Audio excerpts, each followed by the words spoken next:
छत्तीसगढ़ में दिल्ली एनसीआर की तर्ज पर राज्य सरकार स्टेट कैपिटल रीजन यानी एससीआर बनाने की प्रक्रिया तेज कर चुकी है। राज्यपाल ने स्टेट कैपिटल रीजन विकास प्राधिकरण यानी सीआरडीए से संबंधित विधेयक को मंजूरी दे दी है। इसका मतलब है कि सरकार के लिए अब इस पर नियम बनाने में कोई अड़चन नहीं है। साथ ही विधि विभाग से सलाह के बाद जल्द अधिसूचना भी जारी हो सकती है और फिर राज्योत्सव यानी कि 1 नवंबर तक स्टेट कैपिटल रीजन विकास प्राधिकरण मूल रूप से आ जाएगा। इस बात के संकेत सरकार में वित्त मंत्री दे चुके हैं। इस मामले में देखिए विनेश दीक्षित की ये स्पेशल रिपोर्ट।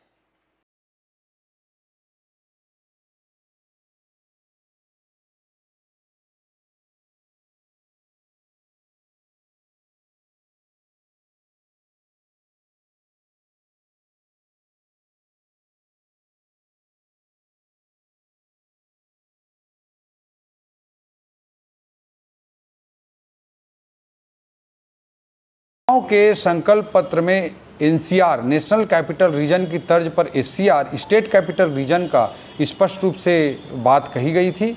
उसके अनुरूप आवास पर्यावरण विभाग के माध्यम से माननीय मुख्यमंत्री जी की अध्यक्षता में एससीआर का एक्ट पिछले मानसून सत्र में लाया गया और माननीय राज्यपाल महोदय का भी उसमें हस्ताक्षर हो गया है। वो विधेयक अब अधिनियम का रूप धारण कर लिया है और जल्द ही 1 नवंबर से पहले ही ये मूर्त रूप ले लेगा और एनसीआर की तर्ज पर प्रदेश के इकोनॉमिक ग्रोथ का ग्रोथ इंजन साबित होगा और इससे जो इकोनॉमिक ग्रोथ को जो गति मिलेगी, उससे जो रेवेन्यू मिलेगा, उससे सरगुजा बस्तर जैसे क्षेत्रों के विकास के लिए बड़ी मदद मिलेगी।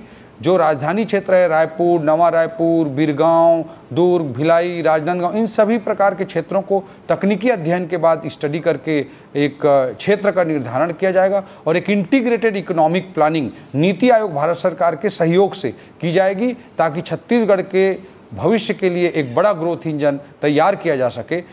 तेलंगाना की इकॉनमी की कल्पना हम बिना हैदराबाद के नहीं कर सकते, कर्नाटक की इकॉनमी की कल्पना हम बिना बेंगलोर के नहीं कर सकते और इन एक तरह के ग्रोथ इंजन है। इनसे जो रेवेन्यू आता है, जो इकोनॉमिक ग्रोथ को जो गति मिलती है, उससे बाकी क्षेत्रों का, ग्रामीण क्षेत्रों का, वनांचल क्षेत्रों का सबका विकास हो पाता है। इस दृष्टिकोण से छत्तीसगढ़ के भविष्य की दृष्टि से एक बड़े विजन के साथ मुख्यमंत्री जी के नेतृत्व में ये प्रारंभ होने जा रहा है और इसका लाभ आने वाले 10-15 सालों में बहुत बड़े स्तर पर पूरे छत्तीसगढ़ को रियलाइज होगा। राज्य सरकार ने स्टेट कैपिटल रीजन बनाने की प्रक्रिया को तेज कर दिया है। खबर है कि राजधानी रायपुर, नवा रायपुर, दुर्ग, भिलाई, चरोदा और कुम्हारी को स्टेट कैपिटल रीजन में शामिल किया जाएगा। विधानसभा के मॉनसून सत्र में यह विधेयक पारित हुआ था, जिसे अब राज्यपाल से मंजूरी मिल गई है। विधि विभाग से परामर्श लेकर नियम बनाए जा रहे हैं और जल्द ही अधिसूचना जारी होगी।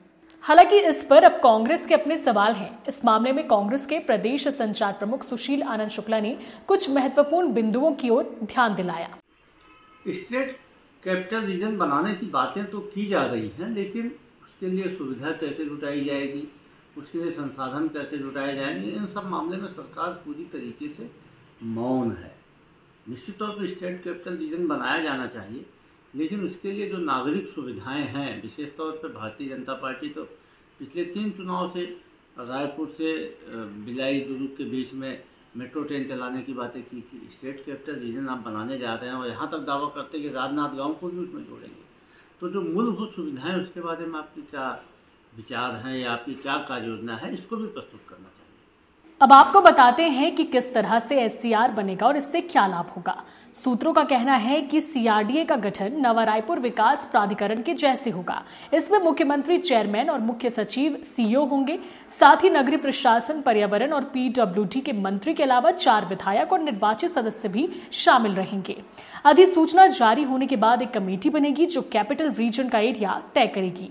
कहा जा रहा है कि साल 2031 तक इस क्षेत्र में करीब 50 लाख की आबादी होगी। उसके अनुरूप मास्टर प्लान तैयार किया जा रहा है। साल 2024-25 के बजट में स्टेट कैपिटल रीजन कार्यालय की स्थापना के लिए सर्वेक्षण एवं डीपीआर बनाने के लिए भी 5 करोड़ का प्रावधान किया गया है। रायपुर से दुर्ग तक मेट्रो रेल सुविधा के सर्वे कार्य के लिए भी 5 करोड़ का प्रावधान किया गया है।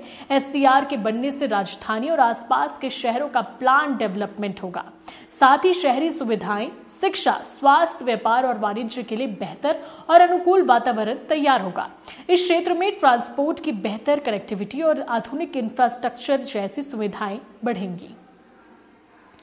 विशेष ध्यान देने वाली बात है कि स्टेट कैपिटल रीजन में हाउसिंग और इंडस्ट्रियल प्रोजेक्ट्स के लिए सीआरडीए की अनुमति अनिवार्य होगी। इसके लिए नगरीय निकाय निवेशकों और सहकारी विभागों के बीच तालमेल स्थापित इसके लिए नगरीय निकाय निवेशकों और सरकारी विभागों के बीच तालमेल स्थापित किया जाएगा। तो उम्मीद है कि आपको अब तक समझ आ गया हो कि सीआरडीए के गठन के बाद राजधानी क्षेत्र के इंफ्रास्ट्रक्चर और आर्थिक गतिविधियों को कितना बढ़ावा मिलने की उम्मीद है। एससीआर को लेकर कहा जा रहा है कि छत्तीसगढ़ भौगोलिक दृष्टि से देश के केंद्र में है। इसके साथ ही यहाँ व्यापार, वाणिज्य, उद्योग के प्रमुख केंद्र के रूप में प्रदेश उभर रहा है।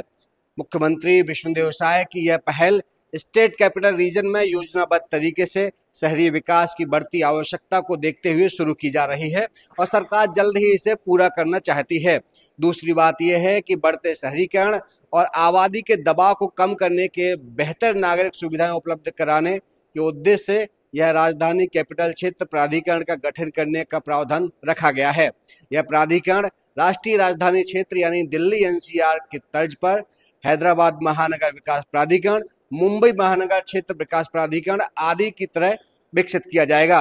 तो देखना होगा कि ये कब तक लागू होता है। वैसे इसकी तैयारी 1 नवंबर तक पूरी हो जाने की पहल की जा रही है।